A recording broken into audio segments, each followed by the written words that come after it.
Reka tubifurize ibihe byiza nshuti bakunze bavandimwe nkunda kubita inshuti mizi kubera ko buryo umuntu umwanya we akaguha ibitekerezo bye no muntu w'ingirakamaro cyane ntago wamugeranya n'inshuti mababi cyangwa inshuti mashami kuko izo ngizo izuba rirashe zirahunguka ni mwene so ni mwene data cyangwa se umuvandimwe wanyu Olivier ariko kandi ntabwo ndi jyenyine muri studio kubera ko kuri kamera za Umucyo Gospel TV muri kuhabona Reverend James ari kumwe na Pastor Nkuba none naramumenye hashize najyaga mbakira nkavanga aramutwakira none naramumenye Pastor Nkuba nyuma yuko bamaze iminsi binikiza cyane niba nabyita igicaniro niba nabyita iki ariko ukuntu mwavuze umuryango numva urancengeye numva ndaryohewe muvuga umugabo ntangira kugiramo confusion cyangwa ingingimira ariko uko mugenda murushaho kubisobanura musobanura uruhare rw'umuryango mu kubaka societe nzima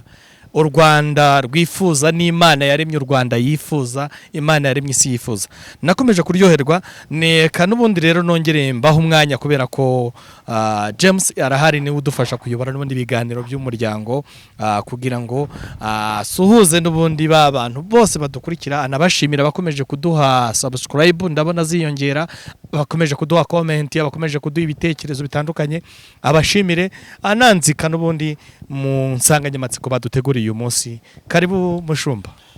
Urakoze bwana Olivier Imana iguha umugisha cyane tumaze iminsi tuganira ku kiganiro cyacu kigize cyangwa se kibumbye umuco n'umuryango nyarwanda ariko dusangiye n'abandi bose rero ntabwo n'ubundi turajya kure kuko icyatumye dushinga iyi televiziyo cyangwa se ibi bintu ndangururamajwi cyangwa ngurukana bumenyi no kugira ngo dufashe umuryango mwinshi ariko cyane cyane umuryango nyarwanda kuko urugarijwe mu by'ukuri ntabwo ndi butinde cyane noneho ndagira ngo dufatirane Pastor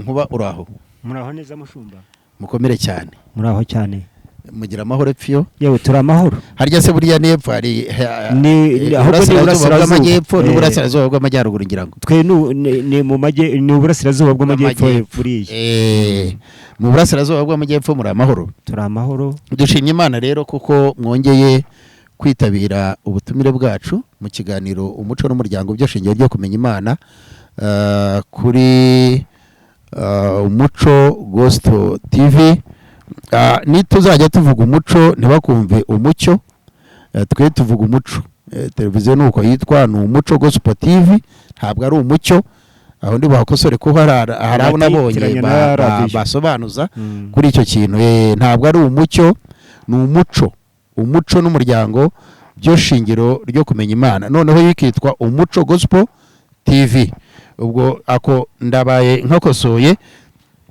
reka rero nkomereze ushimira inshuti zacu cyane cyane abakozi b'Imana ariko nabonye Pastor sinzi nimba wenda hari ibyo waje bateguye kuganiriza abantu nimba ndi buhindura ikiganiro cyawe uyu munsi uri bunyemerere nagutumiye nkukunze kandi nkeneye ko dufasha abanyarwanda nabonye urubyiruko rwinshi arirwo rurimo kwandika bwa butuma tuvuga tuti jyamo kora subscribe kora share no kubihereza abandi kora commentaire gira icyo uvuga ku byo twigishije cyangwa ku nyigisho hagaragaye urubyiruko rwinshi urubyiruko nimba ari uko tutaruvuzeho kandi ni kimwe muri cya cyiciro cya gatatu kigize umuryango ko twabonye umugabo tubona umugore tubona n'umwana mu nyigisho umaze iminsi uvuga cyangwa se ukora uracyari ku mugabo ndetse nturanamwigishaho mu buryo wabimbwiyemo uretse ibitekerezo twari tukegeranya inyigisho irahari ariko usa naho mu gutanga ingero byanze bikunze umugore yajemo kuko umugabo agizwe n'umugore umugore agizwe n'umugabo iyo aba bantu batakiri kumwe n'amazina ahita ahinduka kuko aratandukana koko aba bantu rero nta nubwo ushobora no kubavuga ubarobanuye ngo bikorohere uretse ubuhanga Imana iba yarahaye umuntu ntabwo wabivuga ubitandukanyije ariko nimba rero abana ari uko wenda utabagezeho barigaragambije barandika we baravuga byinshi batanga ibitekerezo bagera naho ngetse barengera ngira ngo kaba ariko mbyita ariko ku ruhande rumwe nshobora kubumva bavuga yuko ababyeyi iki gihe ngo impamvu umuryango urimo kwangirika ngo ababyeyi ngo mwabaye ibisambo ubwo nanjye sinakwikuramo ngo musigaye murumika ngo mukamera nka ya ntare ngo icyo yafashe ngo ntirekura turagundira ngo ntago mukirekura pepe urumva noneho kuntu nakomeje kubyumva muri komatari zabo mbihuza n'itegeko rishya risa naho riha ababyeyi uburenganzira bwo kuraga igihe bashakiye cyangwa se bwo gutanga umurage ko bashatse wenda aho bivugitse ukundi kuko nawe ntago wakoroherwa no gucamo abana bawe ibice ahubwo ku gihe ubishakiye noneho mpura n'ikiganiro twahoze tuganira n'abantu aho umubyeyi mukuru reba imyaka ugezemo cyangwa se hejuru yawe usanga ntacyo ashaka kurekura kandi uyu muntu yayoboye umuryango neza yarawuhigiye agira n'icyo ashyikira aragifite ariko ntashaka kugira icyo ahereza uyu muryango ngo asigare awugabanyije avuga ati bana banjye ntimuzafiki dore aka n'aka n'aka ahubwo akavuga ati muzabirye ntakiriho ariko nkiriho nta n'umwe weme ako kantu wenda turi bugasubireho kuko ubwo narishatse kukwereka ibyo bagiye bandika niho nagusabaga mvuga nti mu byo waje wateguye ese twabihinde tukaganira ku bibazo aba bana babajije cyangwa uru rubyiruko tugamije no kubakomozaho kuko aricyo cyiciro cya gatatu mu biganiro tugomba kuganiriza aba bantu ubaye ubinyemereye rero twaza ntibyakubuza no gutanga ingero ku byo wari bwigishaho cyangwa se kubwira abantu icyigisho wari ubafitiye impamba wari wabapfunyikiye ariko ukaza kunyemerera kuko iteka iyo turi abarimu hari igihe uza wateguye isomo ariko wahura n'ibibazo abana babaza ukabanza ukabafasha muri ibyo ngibyo ahubwo ryasome ejo mukazaba mwarikomerezaho nkurikije rero ibyo abantu babaza hano hanze ubwo twabashuhuje abari mu Rwanda abadukurikiye pasiteri kuba muramumenyereye ni umubyeyi wacu ni umupasiteri ayoboye urugo afite n'abuzukuru ntabwo wigeze ubibabwira arujukuruje aratuye ni umunyarwanda yagiye mu mahanga mu buryo bw'ivugabutumwa cyangwa se mu guhaha ihaho yararibonye uko riri n'uko ari byose biraho turabishimira Imana hanyuma rero abadukurikiye nkunda gutangirana ijambo rivuga ngo nimba ubuntu bw'Imana buhagije muri wowe gira icyo ukora rwose wibingundirize koko ugundire na sheya gusharinga abandi ikiganiro kugira ngo nabo kibungure aho ntago biri mu nyungu za James ntago biri mu nyungu z'iyi televiziyo gusa biri mu nyungu zabo dukeneye ko ubu butumwa bugeraho gusharinga ikiganiro kugiha abantu 4-5 nukugira ngo nimba wowe hari ibyakosotse kwa runaka ntago uzi uko bimeze ukimuhaye arakiga hari igihe ukimuha pasiteri akibuka uwejo barimo baganira nawe agahita akimuha akavuga ati niyumva aha ariga nka kiriya gitekerezo nagusabye ko tuzasubiramo wenda uyu munsi ntibiri bukunde bitewe n'ibyo waje wateguye dore ko pasiteri natwe turemetse mu buryo bw'abagabo hari igihe abiki gihe bavuga ngo ni ugufunga umutwe ngo tunabafunga mutwe ariko nanone udafunze umutwe nanone hari ibyo utagira ibyo ugira ariko nanone ufunguye umutwe nka wa mugabo wemeye kuba umugore ikibazo kigakemuka neza ibintu byose ni magirirane tutaza kugira abo tugusha ndagira ngo unyemerere twanzike cyane cyane ku bibazo by'uru rubyiruko rwatubajije twabashuhuje uri bubasuhuze nawe nanjye nabashuhuje abari hanze y'igihugu hari abatangiye kuvuga yuko bazaduhesha umugisha ariko ubwo bizajyana no guhaga uko umuntu ahaze ngo niko atanga hari igihe utaramana n'umuntu yafata akantu nawe akagira isoni y'uko ari nawe ukagafata uko agenda ahaga akagenda anezerwa none hagatangiye no kukubaza atari ko se wowe kudafata mbere ariko mbere atarizera ko ari buhage abatararekuye rero abadukurikiye kuri Umuco Gospel TV reka mbabwire ngo tubafitiye package nini tubafitiye ikintu kinini rwose muzarya muhage ndetse mugaburire n'abandi kuko umuco ni ikintu kigari umuco ni ikintu gikura ni ikintu kinini cyane twasanze tuzanasiga ukurikije ku myaka yacu, ariko se tuzaba tuwusigiye bandi? Twabateguriye hehe? Bakoze abasore badukurikiye babajije, barabaza bati ese ye aba babyeyi ntibaba ari bo ntandaro yo kwangirika k'umuryango? Nk'umubyeyi ntago nabemerera, sinasubiza yego, sinanagaragaza n'uruhare cyane rw'uyu mubyeyi, ariko ukuri guhari nuko iyo umwarimu atsinzwe, iyo umunyeshuri atsinzwe, ikosa riba riri kuwamwigishije. None rero mubyeyi Pasiteri Nkuba, reka tukwakire ubugira kenshi, ndetse wanatwemereye ko utakiri n'umutumirwa, ahubwo uri umwe mu bagize iki kiganiro.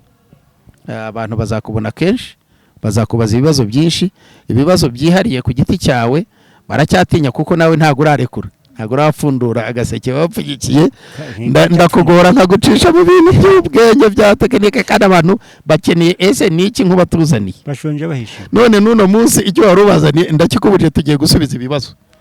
Ese karibu, tuguhaye ikaze, ubasuhuze, uhita unanatangirira kuri iri jambo rivuga ngo ese aba babyeyi babiri tumaze kubona ntago baba ari bo mbogamizi cyangwa se ntandaro y'isenyuka ry'umuryango nyarwanda cyangwa umuryango w'Imana? Imana iguhe umugisha. Murakoze mushumba. Nanjye reka mbanza ahubwo niyeze, buriya mu gusuhuza wigeze uvuga ngo ujya gutera uburezera bw'ibanze.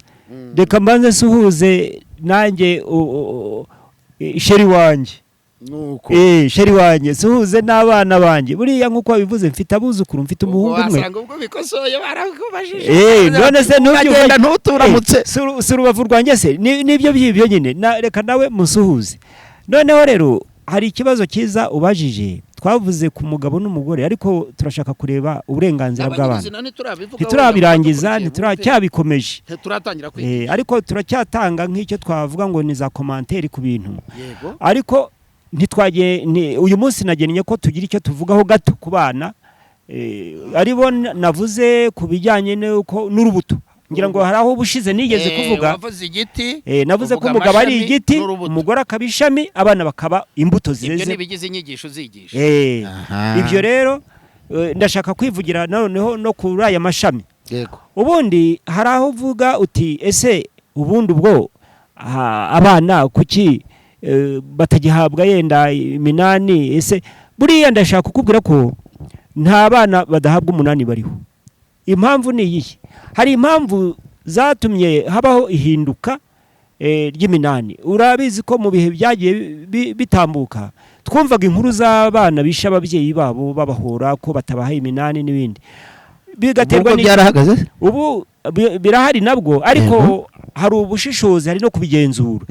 Ubu ndashaka kukubwira ko uru Rwanda rwacu dufite none, iyo nge nshishoje nk'umuntu w'inararibonye wabonye ibintu byinshi, wagiye ukurikirana, nigeze no kuba umuyobozi w'uburenganzira bw'abana iwacu mu murenge wacu, mbikurikirana ndeba uko abana babayeho.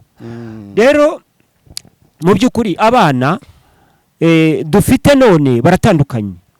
U Rwanda dufite rugiye kuzaza mu bihe biri imbere, njyari igihe nicara nkibaza ese uru Rwanda ruzaba ruyobowe rute, ruhagaze rute, bimeze biti? Ko mbona ibintu biri kugenda bihindagurika. Hari abana bafite ababyeyi koko bavutseho, akaba afite se na nyina babareba. Ubwo ndashaka kukubwira intandaro yo kudatanga ya minani. Yego. Noneho umubyeyi amara kubyara abana, wa mukobwa we cyangwa wa muhungu we akagenda akabyara abana handi. Noneho ba bana bakaza bajya mu rugo rw'umubyeyi, ntibagiye kwa se, ahubwo bagiye mu rugo rwa sekuru. Yego. Noneho ugasanga umwana w'umukobwa ntabwo azi se, umukobwa akanga kubwira umwana se wamubyaye, kuko bamubyaye rwihishwa. Iso nuwo nguwo. Ngamubwira ati so nuyu, aho sekuru ngo ni wese. Ngo so nuwo. Ugasanga wa musaza nawe ugasanga yayoboye uburyo afata uyu mwana, akavuga ati ese uyu mwana ndamufatane, si umwana wanjye bwite, kandi abana banjye niwe bazahabwa iminani. Wa mwana kuriye muri rwa rugo, itegeko ribigera. Wa mwana kuriye muri rwa rugo, nta afite aho abarizwa, ntazi se, yenda hari nubwo usanga na nyina yaranapfuye cyangwa akamuta akigendera, noneho ugasanga icyo sekuru ahaye wa mwana ugasanga bandi bavukana na wa mukobwa barakimwambuye. Umwana wumva ko mu buzima bwe ari ikibazo, ibyo rero bikaba ari byo byagiye bituma abasaza bagira ibibazo. Icyo ni kimwe. Cya kabiri, isi ya mbere yari ifite umutungo wihariye, abantu babayeho bafite inka, bafite intoki, bafite amasambu manini uko bashaka, ariko ko iterambere rigenda rizana abantu biyongera, ubutaka butiyongera, kandi umuntu atanga umunani mu gihe afite. Uyu mwana cyangwa se uyu mugabo udafite aho abarizwa nawe wubatse mu manegeka azaha umwana iki ko ntacyo afite? Kugira ngo rero bigende neza, abana bazareka bazungure hahandi yaratuye, bahagurisha bahagabagabane, kuruta uko yahaha umwe muri bo bakazamutemagura bakamwica. Ibyo byagiye biboneka, kandi koko no muri Bibiliya birimo. Kuri Yefuta yabyawe n'indaya, ariko se amuha 8, amaze kumuha na bene ise abaha 8. Ise apfuye bafata wa Yefuta baramwirukana, bati tubire mu bya data, baramumenesha, bati toka genda.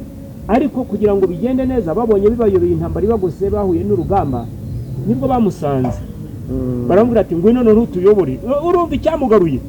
Yagaruwe no kubategeka, ati ngwino none udutegeke, urwane intambara n'uyitsinda, uzatubera umukuru utuyobore. Aravuga ati niba ari kubikozwe rekaze. Ni nayo yabaye intandaro yo gutanga umwana. Baravuga ati urupfu napfuye, urumva ingaruka byamugezeho. Yego, urupfu napfuye, uburyo najugunywe, Imana nunkiza iyi ntambara nkayitsinda, umwana ikizaturuka mu rugo rwanjye cyose nzakiguha. Ntiyarazi ko hazaza umwana we. Agiye kubona umwana we uje, aravuga ati naragutambye, nta kundi sinihinduza, ubu nanjye ndashaka kuyobora aba bantu aho bangejeje, nanjye yari ishyaka ryo kugira ngo byari nko kwihorera. Urumva ibyo rero, urumva ko umuryango nyarwanda uyu munsi dufite ibibazo biremereye, ari nabyo cyane cyane nge numva bintera ishyaka rikomeye, bimpangayikisha. Umuntu abanye n'abana, umusaza nkanjye ugasanga mu rugo rutwana duto dutambagira, kandi nyamara ntabwo naracuze yewe. None abana sabuzukuru bansuye nababa mu rugo, kandi batazagira ahandi bagana. Ugomba gutunga nanjye noneho sinishoboye, ngeze mu gihe cyo gusaza. Ibyo ni ukuvuga ngo ni ikibazo. None se babana nimba hakagasambu katunze babuzukuru bari mu rugo, icyo gihe bizagenda bite? Kandi ukamuhaye arakamira, kandi nkamuhaye arahita akarya. Ari butekereze ko yari uyakuza. Oya, ashobora no kubikora ngo hatazagira ukamwambura agahita akagurisha vuba kugira ngo kamuve imbere, kandi hari uwo yagusigiye, Ibyo rero numva ko urubyiruko ruratwumva. Ngize ingorane rero ziriho none, ahubwo icyo nakubwira cyumvikana, nk'uko iki kiganiro tugikora dushingiye ku iyobokamana, uyu muco n'umuryango ari byo shingiro ryo kumenya Imana. Ni ukuvuga ngo noneho igisabwa mu rubyiruko ni ukwisubiraho. Hariho benshi biyahuza ibiyobyabwenge, akavuga ati reka njye kunywa inzoga, n'ubundi nta kundi mbayeho, njye nta nanasinze, nibambwira amacece. Ugasanga umuntu wa mwana n'ubundi ukomoka hari utagize, noneho akazana wa mwana nawe wabyawe nabo babyeyi, noneho akareba akabona wa musaza arita kuri babuzukuru ati biriya barya n'ibyanjye, yagombye kuba y'ibyanjye, kariya gasaza ahubwo niko kabitera, cyangwa niba mubitera wamwica. Akagenda akajya kunywa ibiyobyabwenge, akaza yarakaye afite umujinya, akaza akavuga ati none reka mbakuze ibyo shaka mbaritagure mbatimbagure. Ngiyo ingaruka mbi igenda iboneka muri ubwo buryo rero bumeze bityo. Nkibaza rero noneho mu bihe biri imbere aba bana ko mbona barimo bari kugwira, ahubwo bari kuba benshi. Iyo witegereje mu Rwanda usanga igitsina kobwa kivuka cyane kuruta igitsina hungu. Uzasanga ahantu hari nko mu rusengero uzasanga abakobwa nk'ijana, abahungu ari 20-30. Ese abo bahungu bazarongora abo bakobwa bose? Urugero nakitanga, ngewe nabyaye umuhungu wenyine, njyana n'abakobwa 6. Ese ubwo urumva nzabona abakobwa 6? Urumva nababona umuhungu wageze umwe azakora iki?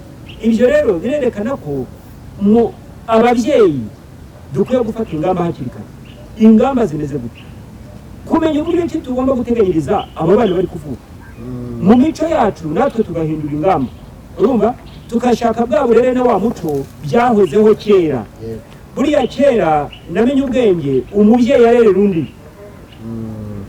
umubyeyi yabaga ari nkunda umubyeyi yabaga no ari kumuhana iyo yamubwira ngo uretse ibyadutse aravuga ati ndaguhana ndahura n'undi mubyeyi nawe araguhana nabuze ko twahanwaga n'abandi ariko ubu ngubu iyo ukoze ku mwana ni ukujya guhamagara ribu bakagufunga urumva ntawe ujyana urundi ribu buriya yabaye umubyeyi wa kabiri nubwo se gitifu ntabwo yabaye nyirabukwe w'abagabo si ubukwe w'abagabo umugore muravuga ntakajya kwa gitifu ntajya iwabo ubundi yajyaga iwabo bajya kwa se bakabahanura bakabagira inama naho baho kujya iwabo nubwo yaba bafite arajya kwa gitifu cyane ko umuryango washingiraga undi none nta gushingirana ariko bagakemurana n'ibibazo n'abanyamadini natwe twabigizemo uruhare yego uri kumva hari amadini usanga adashingirana kandi twese dusenga imana imwe ikibazo cyumva noneho ugasanga umuntu aravuga ngo nzashingira uwo dusengana gusa ese imana yigeze yerekana ko umuntu azashingira uwo basengana gusa ahubwo ikintu gikuru twavuga ni ikihe umunota dusigaranye n'iki kavuga ngo ese iki kintu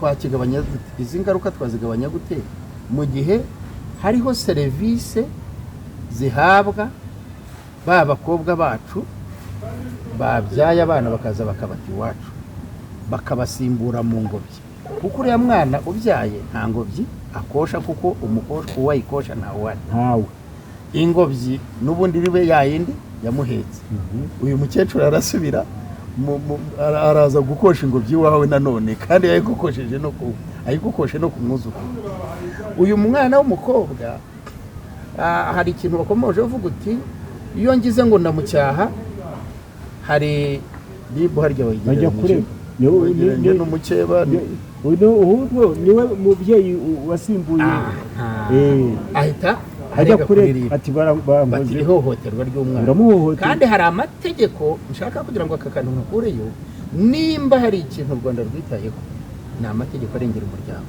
cyane arengera umuryango arengera umwana arengera umubyeyi haba umubyeyi byo kubyara haba n'umubyeyi nyine ku izina ko ari mama cyangwa papa yego sibyo ahubwo ishyirwa mu bikorwa ry'aya mategeko bishobora kuba ariyo tugonganiraho iki kintu ndashaka kugira ngo tuzagihuze pasiteri turacyari kumwe n'abantu tuzagihuze ese itorero ryunganira leta mu gushyira mu bikorwa ibyo abantu bakeneye cyangwa ni mukeba wa leta ahubwo ubutegetsi aho ntibwaba ari mukeba w'imyemerere none se aba bategetsi aba bayobozi n'ubundi ko nabo usanga bafite imyemerere yabo kandi ihuye n'iyi turimo tuvuga ikibazo rero gishobora kuza gusubira kuri wa mugani uvuga ngo ikinyarwanda ngo mu kwemera ngo niyobera ritagatifu ngaho komeza ungaragarize aba bana barimo bahabwa inkunga ubufasha bubafasha kumera neza mu gihe cyo kubyara abadafite basi kandi twabonye ko ikintu bita umugabo ahava akagera yaba umukene yaba umukire ni ukuvuga ngo uwo muryango kugira ngo utere imbere kugira ngo uhagarare neza no kuba ufite uwuhagarariye none harimo kuvuka umuryango utagira gihagararira womekwa ku wundi muryango akaga karimo nakahe wenda tuzi akaga ko karanagaragara hari ikintu leta yakoze leta yacu burya ni umubyeyi reba kure aba bana bavuka burya ntugire ngo leta irafasha ba nyina ahubwo irafasha bariya bana iratabara bariya bana kuko urabona umugore yabyaye umugabo aramuhemba akamushakira ibimurera muri cya gihe cyo kubyara kwe mu gihe ari umunyantege nke muri cya gihe akiri ku kiriri n'ibindi rero uriya we icya mbere yabyaye mu buryo bunyuranyije n'ubw'ababyeyi bashakaga umukwe bakabona umwuzukuru uvutse ku mukwe wabo bakamwakira bakanezererwa none avutse ku muntu batazi uyu mwana w'umukobwa ntabwo iwabo abanejeje kuko abongerereye umutwaro wabyumvise kubera iyo mpamvu rero hari ababyeyi babi bashobora kumwishinja birababaye hari n'izindi mbaraga basabwa kugira ngo barere kurera wa mwana none ntibari bwite kuri nyina leta isa naho yunganiye wa mubyeyi uhawe kurera inshuro ya kabiri ni nkaho yakabaye uwumuhemba ni ukumuhemba uriya mubyeyi kugira ngo atagwa ku kiriri kuko uretse ko nabonye bariya abana aribo bayashyira mu ntoki dore ahubwo ingorane zihari ngizi iyo umukobwa abonye mugenzi we bamuhaye ayo mafaranga cyangwa se iyo nkunga aho kugira ngo yumve ko ari ikibazo, ahubwo nawe aravuga ati noneho nanjye ndumva nakora nka kuriya nanjye bikagenda gutya. none se byo ntibishobora guhura na cya kintu wari uvuze cyuko abakobwa ari benshi, avuga ati aho kugira ngo nzaburundongora ndabikora reka mbyarire hano, wenda ntago agamije kuri leta, aravuga ati ndicaye nta muhungu mbaza kuko ni bake. Umuhungu arabaza yagera ku mukobwa wa 7 akaba yabonye mubi, uwa 8 n'uwa 9 n'uwa 10 tugasigariraho.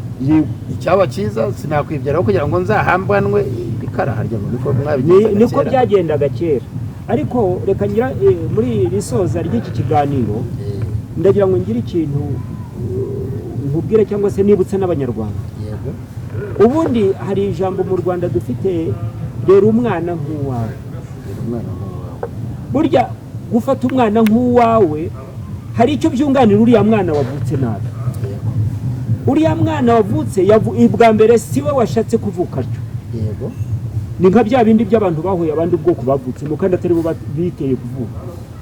Uwo mwana siwe washatse kuvukira mu bukene cyangwa se mu bibazo cyangwa kuri nyina cyangwa se batamwitayeho. Uyu mwana rero akwiye kurengerwaho gufatwa nk'ikihebe cyangwa se nk'igikoko kivutse mu ishyamba. Buri inyamaswa urabona inyamaswa zo mu ishyamba iyo zibyaye izindi nyamaswa bifatanyije umuryango ntabwo zizirya. Uri kumva ziribwa n'izindi bidahuje umuryango, ariko za zindi zihuje umuryango ntabwo ziryango zirya abana ngo nuko banyina badahari. Rero twebwe usanga abantu bashaka guhemukira uwo mwana, kandi uwo mwana azavamo umuntu ukomeye ejo. Ubu umuyobozi uzayobora iki gihugu ari mu bana bari kuvuga. Mu myaka 60 iri imbere hazaba hariho umuyobozi wavutse mu bana bari kuvuga. Rero uwo mwana azavamo igikorwa kinini cyane. Nigeze mvuga ko rwa rubuto nirwo rumenyekanisha ko igiti kiryoshye cyangwa kibishye. Umenya avoka kwiryoshye ari ukuri y'urubuto rwayo, umenya umwembe kuryoshye ari ukuri y'urubuto, ariko gatandukanye ngo ndiye umwembe cyangwa ndiye avoka cyangwa ndiye umuneke, ariko nturiye igishyitsi nta nubwo uriya mashami ubwayo, ahubwo uriye urubuto. Uriya mwana rero ubaye mwiza urezwe neza azavamo umuyobozi mwiza, azavamo umupasiteri mwiza, azavamo umuryango mwiza, azavamo ukorera igihugu agirire isi yose akamaro. Ariko niba afashwe nabi nicyo gihombo cy'igihugu. Niho navuze nti ese nibafatwa nabi uru Rwanda tuzagira ejo ruzaba rumeze rute rutitaweho hakiri kare. Rero usanga bakubitira buriya. Ndasaba yaba byashobokaga ngo abantu bafite amafaranga muri iki gihugu nibajya bahura n'umwana wambaye ubusa uri gukerekera mu muhanda bamunagira icyo yambara, ndetse n'ibinashoboka niba nta nicyo afite cyo kurya bakimuhe, kugira ngo uwo mwana azavemo umwana w'igihugu mwiza. Nge ndumva ari icyo kintu nanasoreza. None se pasiteri urakoze, Imana iguhe nicyo nasorezaho. Ibyo babaza ni byinshi, bagiye bandika ubutumwa babaje byinshi, cyane cyane bibanze kuri icyo kintu cy'uko mudatanga umurage, birindira ko abana bamarana bicana ari uko mwamaze gupfa mudatanze umurongo. Ese iki kintu uyu muryango uharanira ukorera sibyo ukorera ukabeshaho, kuki wifuza kuraga amakimbirane adashira mu gihe wapfuye utabagabanyije ngo uvuge uti mwana wanjye akira akakana unyurwe nako? Kuki habaho ko abantu bajya kuburana irage bamaze kwicana utarabikoze mbere? Ese byo byaba ari umuco mwiza mu buryo bwo kubaka uyu muryango? Oya, ibyo byo nta nubwo byaba ari umuco, ariko hari ikintu ngira ngo nigeze gukomozaho. Navuga ngo umugabo akwiye kumenya impamvu zituma yubaka urugo. Niba yubatse urugo agomba kumenya ko azabyara abana akagira umuryango. Ese uyu muryango uzabaho ute? Uzamera ute? Bizagenda bite? Uzabeshwaho n'iki? Duke bafite Imana ibahaye badusangire. Uri kumva babimenye kare, bamenye uko babyifatamo. Ariko dore ikibazo cyavutse ubu ngubu. Kera mu mirage y'abagaho ngira ngo namenye ubwenge sanga umwana ajya ku ishuri yatsinze ikizamini cya leta. Abaturage batuye aho hantu bagaterateranya inkunga bakayiha wa mubyeyi, umwana akajya kwiga. Kugeza uyu munsi umuntu asigara inyamwigendaho, nta nkunga ziva ahandi kuko buri wese arareba ibye. Noneho rero muri uko kureba ibye uzasanga umubyeyi ufite ibyo afite nta kibazo afite mu bana be. Kansoreze kuri icyo kintu aho hantu reka mucemo ukurikije uko birimo kugaragara. Yego. leta irahaguruka irimo irahangana nabyo iyo cyane irimo irashyiraho amashuri y'ubusa kugira ngo nawe umubyeyi wananirwaga kujyana umwana ku ishuri ayige umwana yiga Yego. ariko se aha hantu ukiri aho ko tubona uruhare rwa leta uruhare rw'amadini n'amatorero uruhare rwacu nk'abapasiteri ni uruhe kugira ngo iki kibazo tukirwanye ndetse kinacike icyo abantu batagifashanya uruhare rw'itorero ni uruhe uruhare rw'itorero yewe muri iki gihe uko mbona uko mbireba njye mbona n'amadini yaratereye hasi ibijyanye n'urubyiruko n'abana bari ubu ngubu kubera iki ntawe ugishaka kubyigisha nta n'ushaka kubireba ahubwo kandi akabakeneramo imbaraga ngo nizo mbaraga z'itorero nibo baririmba nibo bacuranga kuko urugero naguha njye nigeze no kubyandika nigeze no kubyandika mbikwiza mu bashumba ahantu nari yego kuko nta kintu bakora ngo barebe uriya muntu utagira uko ameze uriya mwana w'imfubyi uri utagira epfo na ruguru ntacyo bakora ngo bamuteranyirize bamutabare mu mugore kuko urasanga afite umubyeyi nawe udafite aho abaye kandi itorero rifite ubushobozi kandi uwo mwana dukeneye ko acuranga amaterano ya mu gitondo aya nimugoroba aza kurepeta hari no kumubuza inshuti pasiteri hari no kumubuza inshuti niba afite inshuti mu rindi torero wabyumvise bakamubwira bati wowe niba udashatse umugeni wo mu itorero ryacu ntabwo tuzakwemerera kugira icyo tugukorera kandi nyamara hariya hafite inshuti yakamurwanyeho iriya nshuti nibona atamutumiye mu bintu bye izamwiba wowe nka pasiteri nk'ubu wumva icyo kibazo cyakemuka gute uburyo cyakemuka rero njyewe uko mbibona ni ugusaba ni ukwinginga abakozi b'Imana muri iki gihe bagasubira ku nshingano Yesu yadusigiye kuko Yesu yaravuze ngo umuntu nagusaba umuhe kandi mugire ubuntu mukundane urukundo rwa kivandimwe ntabwo yavuze ngo umuntu akunda uwe gusa kuko twese twakomotse ku Mana imwe mbasigiye urukundo ijuru ntabwo ari ijuru ry'umuntu umwe ni ijuru rya twese kandi tugera mu ijuru ntawe uzagira umuryango twese tuzaba turi abana b'Imana nuko twigisha rero aba bana b'Imana abakozi b'Imana bazavuka muri aba bana bari kuvuka ubu ngubu ariko niba barigishijwe kwimenya ubwabo hari n'ikindi kintu bazakorera itorero niba narigira ntacyo rizabamarira niho uzasanga abantu uzasanga mu magereza icyo usaba abapasiteri ushingiye kuri ako konyine ubwabo icyo nasaba abapasiteri ni iki nibarebe uru rubyiruko bongere bisubireho bagira ubuntu barebe uru rubyiruko bafite mu matorero yabo barwegeranye baruhoza amarira bashaka icyo gukora babashakira uturimo runaka babigisha mbere yo gushyingiranwa babigisha umuco muri make babigisha umuco nyarwanda babigishe gusonerana kubabarirana hari ubwo cyo kora akantu gato navuga hari ubwo usanga n'abapasiteri bigisha imbabazi kandi bajya kugasanga nabo ntibazigize ugasanga barabyigishije hariya ariko kubikora bikanga ukabona ntibashatse kubikora ukabona za mbabazi uri gushaka ntuzibonye kandi aho wakazibonye reka nkubwire akantu gatoya sogokuru yigeze ajya mu gaturika padiri aramubaza ati mungabahehe umusaza ariyumvira ati nagira ngo nawe urahazi nawe uracyabaririza ati njyewe ntabwo nzongera kugaruka ndatashye Mungu ni Imana padiri yabaje ati muzeyi Imana ibaye umusaza aratanga arabyumva ati nagira ngo namwe murahazi nawe muracyabaririza ntabwo nzagaruka yahise ataha yaravuze ati nzani napfa n'abatishwe burya nabo baracyabaririza Imana yiba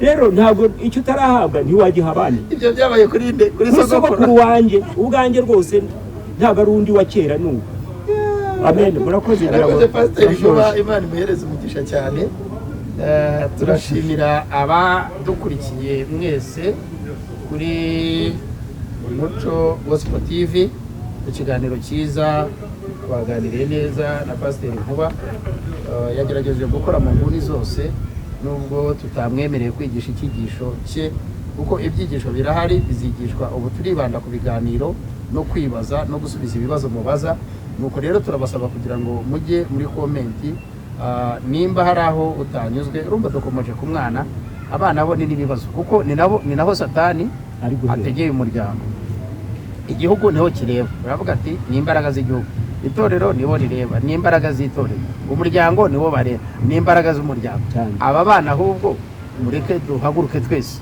dutabara aba bana, kuko ni nayo mpamvu ibiyobyabwenge byagwiriye byiyongereye. Ni ukuri hari umwana ujya mu biyobyabwenge atari ubwihebe iwabo bishoboye, ariko kubera yuko satani ariho ategeye kurimbura umuryango, kandi abapasiteri wa mugani wawe barahumirije basa naho batahareba. Hari umwana nigeze kubona abo babikomojeho, ari hano ni umucuranzi kwa Pasiteri James. Pasiteri James ntamuha agaciro, nta pataro ntaki, kandi araza akesitara ibyuma akagira gute. Noneho wenda kwa Pasiteri Nkuba bamutumiye, baravuze bati buri cyumweru tuzajya tuguha 20,000 uzi ucurange wesitara ibyuma ucurange twigishirize n'abantu ugenda. Uwo mwana kugira ngo ajye hariya ngo yaraguye, ngo ni icyaha. None urumva ahangaha leta rero niho handi twavuga ati leta ishobora kuba yari yaratinze gutera itoroshi mu madini, urumva kuko harimo ikintu kitari cyiza. Ntashatse gushimangira wenda ko ariko kirimo cy'amacakubiri kinini. Itorero ry'umwuka kubabyumva na Pentecost ntishingira indi. Umwana wanjye akunze uwawe kuko uri mu itorero runaka, nanjye nkaba muri iri, abana be gushakana. Urukundo se turi bwubake rudashingiye ku rwobo ubabo biyubakiye. Ndi umuhutu ndi umututsi, ibyo si kimwe. Icyo kintu tuzakiganiraho kuri Ndi Umunyarwanda. Mfite ibitabo rwose birahari, igitabo cya Umunyarwanda, itegeko nshinga. Ndashaka kugira ngo tuzaganire kuri iki kintu badukurikiye ikiganiro gitaha, muzagikurikire cyane. Tuzaganira ku itegeko nshinga ry'u Rwanda kugira ngo turihuze n'itegeko nshinga ry'Imana, cyane cyane mu itegeko nshinga ry'u Rwanda ku ingingo ya 26, 27 na 28, kuko izi ngingo uko ari 3 zibanda ku muryango cyane. Umuryango, umugore n'umwana, ni nuko zinakurikiranye rwose. Kuba itegeko nshinga tuzanareba kuri gacaca y'Abanyarwanda yahozeho kera, n'ubu ukaba ureba higejeje igihugu, ubu cyane ku bijyanye n'ubumwe bw'Abanyarwanda. Ariko tugira isoni, dusaba tunihane rwose, dusaba imbabazi ku bw'abapasiteri bagenzi bacu, aho igihugu kitwigisha ubumwe bw'Abanyarwanda, twe tukigisha ubumwe bw'amatora no kwigaya isoni. Abadukurikiye Imana ibaho umugisha. Ni Pasiteri Karemera James na Pasiteri Nkuba, kuko mwamubonye yatuganirije neza kandi turacyaganira. Nanjye ubwanjye hari byinshi mbahishiye nshaka ko tuzaganiraho. Imana ihereza umugisha Olivier n'umunyamakuru kandi akaba umuterankunga ukomeye w'iki kiganiro, kimwe n'abandi bose bifuza kuba bashyigikira iki kiganiro kugira ngo gikorwe kinozwe kandi kigere kuri benshi. Hari ugukoresha amafaranga, hari uwaba afite kamera akazongeramo amabuye, izi zinkakoro, hari n'amakoro zigezweho. Ubuntu bw'Imana uko bwasaga kuri wowe, ndagushishikariza yuko wadushyigikira, kuko ni ikiganiro kitazongera kubura cyangwa se kuba igihe kinini tutagisubiyemo. Ubundi twigishaga kugira ngo nakore no ku televiziyo zitandukanye, wasanga televiziyo nta buryo bwiza bwo kugufasha, nkahagarika nkabivamo bigatwara ikindi gihe. Ubu rero twakoze uburyo buhoraho.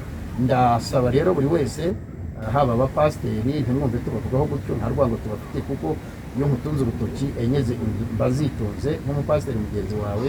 Ndasaba abagabo, iyo abagabo mbatunze urutoki, izindi zigaye ziba zindeba nk'umugabo mugenzi wanyu, ariko iyo bigeze ku bagore ho ndongera nkashinga nkavuga nti, yewe wa mudamu we, menya gushimira gato umugabo wawe aguhaye, kuko ako niko kabyara kanini yaguhishiye. Iyo umugabo ahaguruka umwana w'umuhungu akajya gusaba umukobwa, hari uruhisha abamuhishiye, hari icyo abazamufungurira, hari icyo abazamwereka ageze iwe mu rugo. Rero ndagusaba ngo gatoya umugabo wawe aguhaye kaguhishiye byinshi inyuma, nukishimira ukamushimira byinshi byiza yaguteguriye uzabibona. Yewe no kukubyarira abana akabahereza disipline, bakakubaha ugatambuka nk'umubyeyi, biba byiza. Hari ijambo rivuga ngo iyo umuntu afite umuryango mwiza, iteka yirata kuvuga ahari mu bitaramo hirya no hino. Rero Umuco Gospel TV tubafitiye ibyo biganiro byo kubafasha kubaka umuryango mwiza, ariko tunabashishikariza yuko mwatugana, mwazi.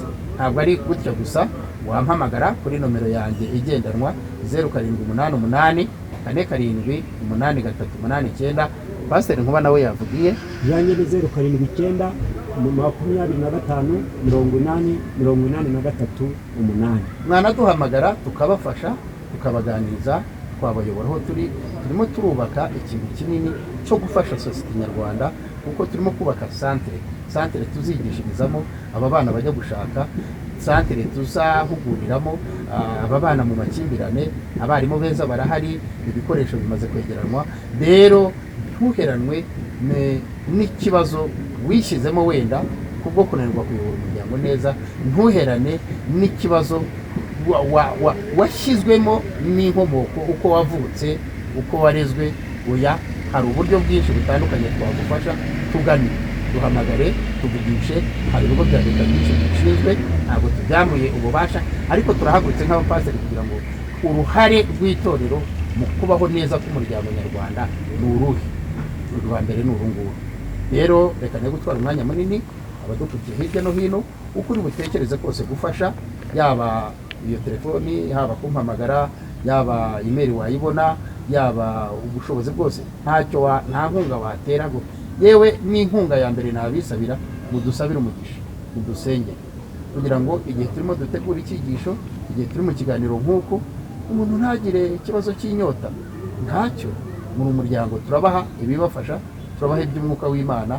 Rwose ni nayo mpamvu iyo dutangira dusenga, niyo dusoza dusenga. Rero buri wese uri bubone iki kiganiro yihutire kugisharinga kigeza kuri benshi. Kabiri, nakore subscribe. Gatatu, nakore komante, natubwira icyo yumva yungutsemo, ejo tukibwira abandi, natubwira icyo yumva cyahindukamo, ejo tugihindure mu kindi kiganiro. Iyo turi hano tuba turi hano ku bwanyu, namwe yo muri aho muri mufashwa n'ibyo tubabwira. Imana ibahereje umugisha. Rero reka mbifurize umunsi mwiza, mbifurize kwiga neza, kuyobora imiryango neza, mbifurize gukurikiza byose ibyo Pasiteri Nkuba yabigishije. Imana ibahereze umugisha. Muri kumwe na Pasiteri Karemera James. Ikiganiro ni kigaruka umuco n'umuryango, ishingiro ryo